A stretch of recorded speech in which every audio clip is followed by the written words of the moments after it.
正因为台湾不断受中国打压，嘛凸显国民外交协会台南市会以民间力量持续拓展城市外交的重要性。该会12月30日进行新下令会长交接典礼，伫公馆注意苏清泉监高张富全医师对苏鹏建会长手中接下印信，正式担任第43届会长。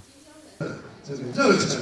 然后更有强大的意志力跟敬业心，他更有着爱国的情操，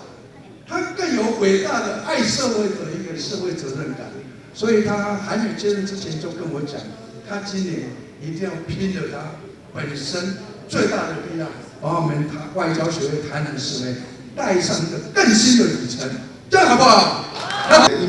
年我们会努力来促使我们国民外交协会台南市会的第二代，也就是说直系血亲的第二代，也能够在每一个月的例会来参与我们这个例会，让我们的第二代呢也可以来了解我们这个会务的一个推展以及性质。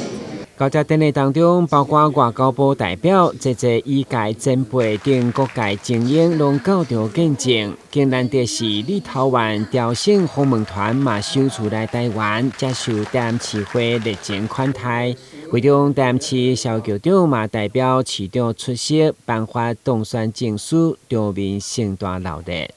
42届会长苏会长有满满的一个绩效，那也希望第43届的张会长的领导之下，在新的一年可以呢更创高峰。国民外交协会真的是如同英文的这个 People to People International 这个台湾 chapter， 的确是我们这个人民跟人民之间对建立起这个友谊跟外交的最好的管道。那其实也符合了我们黎佳龙部长